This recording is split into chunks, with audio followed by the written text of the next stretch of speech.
Hello, welcome to the show, The Gambling Man. I'm Dr. Fat. I am the Gambling Man. I purposely started the show today, March 11th, 2018.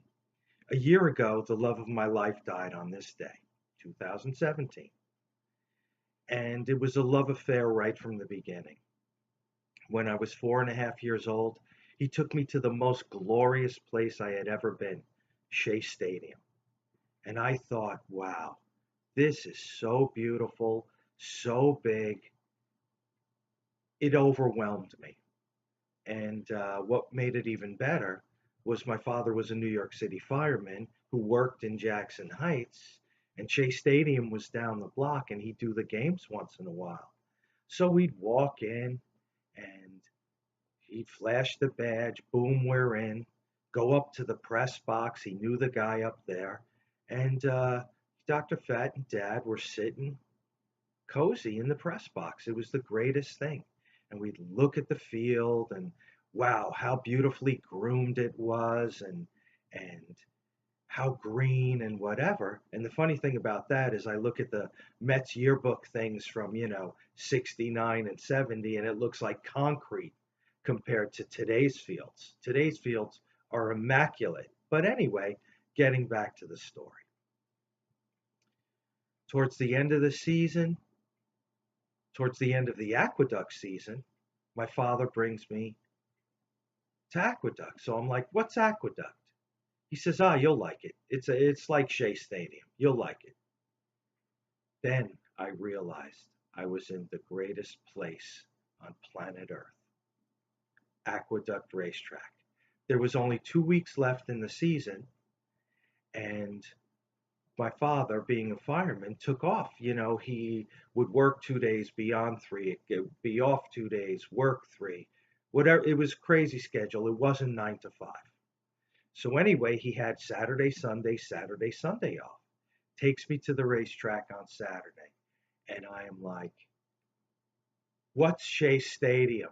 I completely forgot already because my father gave me $2 to bet and I was the happiest person on the place on planet Earth.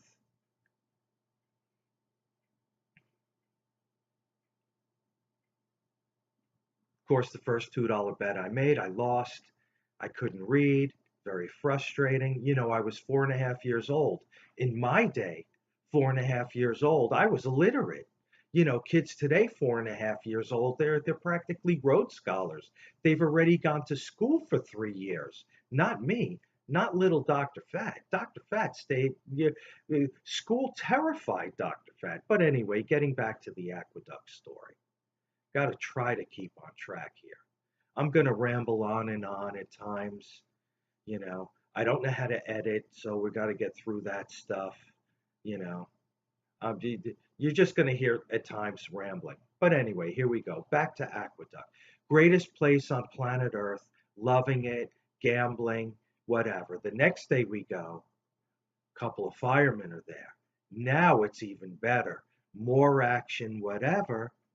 And now I'm starting to like delve into the telly, the program. We didn't call it the racing form. It was always the telly. First, it was the telly. It became the racing form. Then it's just simply the book. Dad, did you get the book? Did you get the book? But back in the early 60s, it was the telly to us. So anyway, now I'm completely frustrated. Everybody's having a good time. They're reading the tellies, whatever. And I can't read, but now I'm starting to notice numbers and things like that.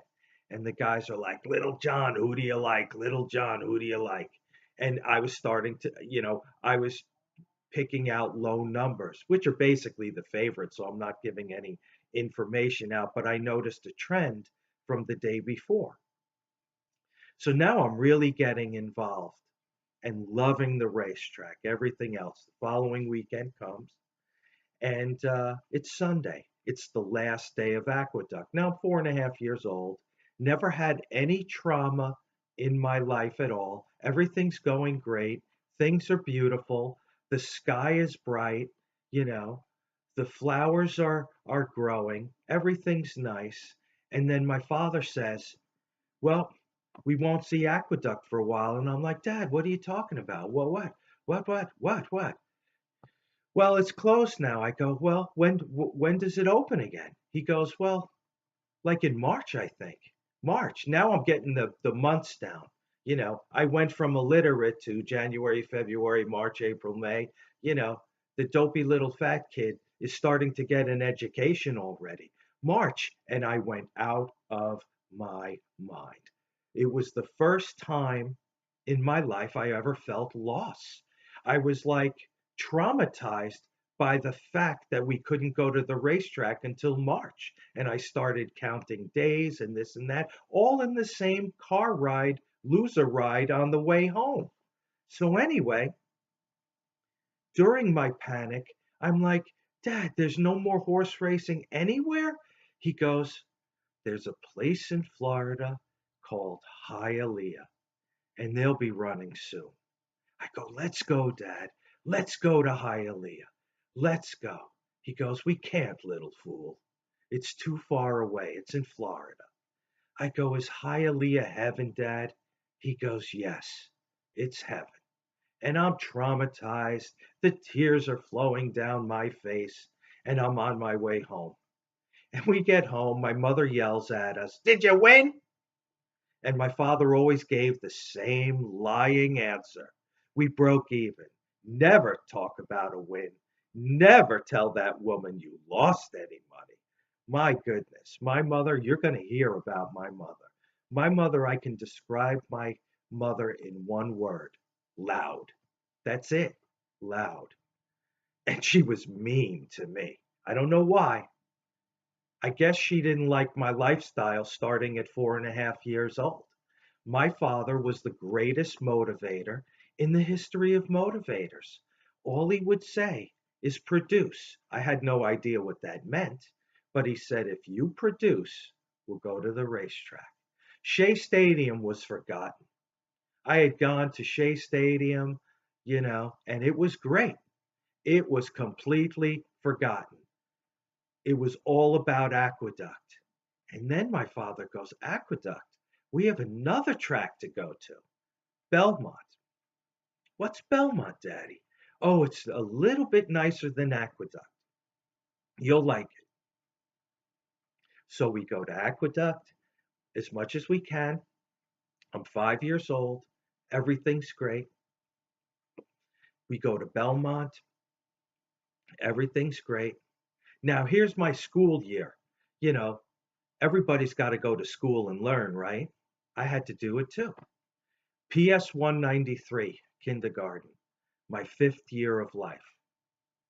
This is a long story, ladies and gentlemen. This one's going to take episode after episode after episode because the love of my life, even though he just died, provides all these stories. Everything you're going to hear from the gambling man is true. There's no lying here.